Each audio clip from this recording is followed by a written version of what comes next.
Hello, growers. If you enjoy podcasts like this one, tune into my podcast In Search of Soil on YouTube for a deep dive into the mysteries beneath our feet.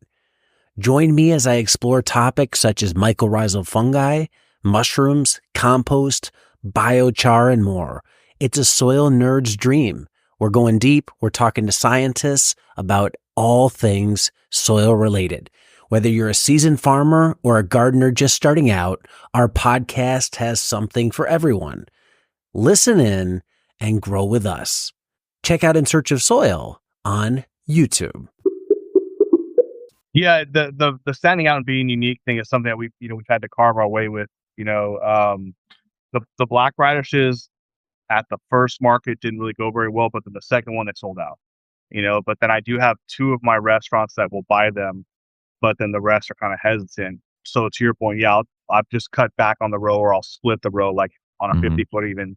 I'll do half watermelon because it's been a great watermelon radish year and everyone likes those, to your point. But even with like root crops, right to your point about Hawkeye turnips, everyone grows watermelon radish. Everyone grows either a red radish or French breakfast. So the black radishes were a way for us to diversify and stand out, and it worked. There's a handful of crops that we're all going to grow that will always sell. Carrots, you're going to always sell out of carrots. You can't grow enough. Cherry tomatoes, you're going to always sell out of cherry tomatoes. If you can't sell them at your farmer's market, your neighbor will buy them from your wholesale, all your restaurants, So there's a select few crops, really beautiful salad mix that you'll always be able to sell, but it's finding the niche way to sell the rest that stand out. So when I have leftovers, I'll do root bags, and I got this idea from my girlfriend, and other people have done this as well. We've done stir fry mixes and things like that as well, but I'll have a bag of like purple top turnips, watermelon radish, a black radish, one carrot, whatever else I need to throw in there, and just without the greens, and just have a bag of roots. And those sold really well. I was kind of shocked how well those sold, but that allowed me to move purple top turnips, which most of the other growers out here have as well. And theirs were larger. I had a cedar issue, so mine were coming in smaller, medium. So while some people like a smaller turnip, they weren't really moving. So I was like, well, I gotta try to move them. So my wholesaler luckily takes them, and they'll take 15 to 20 a week bundles. But we're pulling off a lot. So doing a root bag was a way to stand out. And then to your point about daikon, yeah, I've got a really good farmer here, a friend of ours that grows every kind of radish under the sun, and they've got purple, white, red daikon, and then all the other really cool radishes. So like, I'm not gonna do that. And Hawkeye turnips, everyone grows them. I've decided I'm not gonna grow them. French breakfast radish, or the like pink lady, I believe is what they're called. I'm not gonna grow them because my neighbor right next to me grows them. So I have a farm right next to me, good friends of mine, and they're the booth right next door to mine at the Pearl Market. So I really try to not grow or bring what they have, with the exception of like those cash crops like tomatoes, carrots, and lettuce. We're always going to overlap on that, but I make my stuff slightly different. They'll grow a really beautiful red, a really beautiful orange tomato. I'll do mixes, multicolor. They grow lots of slicers. I try to grow Romas or cocktail tomatoes. I do a lot of cocktail tomatoes. They'll grow lettuce as like bagged kale or bagged arugula or bagged spinach. I'll do a mix. I'll do a spring mix, or I'll do a lettuce mix, or I'll do what I call leaves and shoots, which I got from Curtis Stone, which I think he got it from Jody in New Zealand, a version of basically salad mix with microgreens. And so to stand out from my neighbor and other vendors, I just try to make my offerings similar yet different. And that's allowed me to gain a foothold. And now I see other people doing similar salad mixes and similar things as well, and that's great. But it allowed me to catch an early foothold in my markets, and then still being able to offer the bundle of carrots or bundle of root crops to wholesales or restaurants. But at markets, being able to diversify has helped me really gain a foothold and kind of carve out that spot. Yeah, I mean, I think sort of the R&D and being willing to be flexible and quickly adapt with what you're offering your customers is so important, especially as a new farmer. So like the context of our market, the most recent farmer to join the market before us was like 10 years ago. And so, and so everyone's been there like 10, 15, 18 years. And then there's us, we wrapped up our first year. We're now in our second year at that market. And so, definitely has been we've had to work really hard to kind of carve out our niche there, and it's working. And a lot of that was like, all right, let's try something. Let's try baby root, like a baby root mix. When, we get to the end of a bed of beets, and there's always going to be those, stragglers. You're always going to get little carrots that germinate late, or they just don't grow as fast for whatever reason. And yeah, and throw that in with some breakfast radish, and people are like, oh, it's so great. I haven't, nobody else has this, and do that. Or, we've opted to kind of move away from a lot of the like really heavy Salanova lettuces, even though that's great. They're really heavy. You can get crazy good yields off of those, but if 2 or 3 other farms have a quarter-pound bag of Salanova and it's like itty bitty, even though, you have the same weight and you have a bag of like nice, big, lofty, not like crazy big leaves, but more loftier leaves, it's the same weight, it's the same price, but the bag looks a little bit bigger. Yeah. I've noticed, at least with our market customers, they, you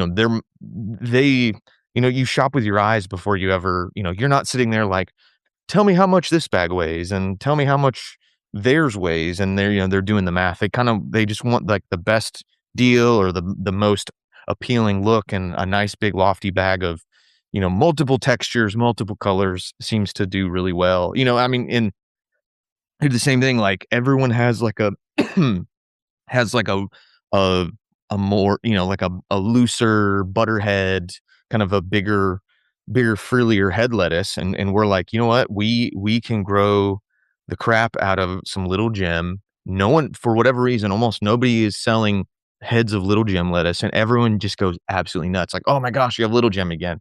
And so it's like, all right, well, we're not really gonna mess with that, because I know if I have little gem on the table, and then we have like a red butterhead, and then we have, like a Batavia, something like Summer Crisp, that little Yeah. gem is going to sell out way before anything else does.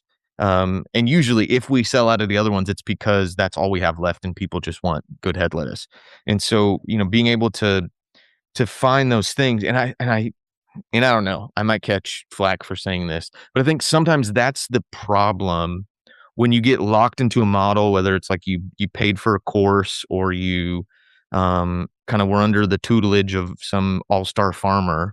And sometimes you think like, well, this has worked for them and this has been really successful on their farm, so surely it'll translate. And I'd say for the most part, the overall principles do, but they're not at your market. They're not selling to your customers. They don't have the additional impact of who else is selling there and all that. And so at the end of the day, you have to be flexible, you have to be nimble, and be willing to make those adjustments and do that.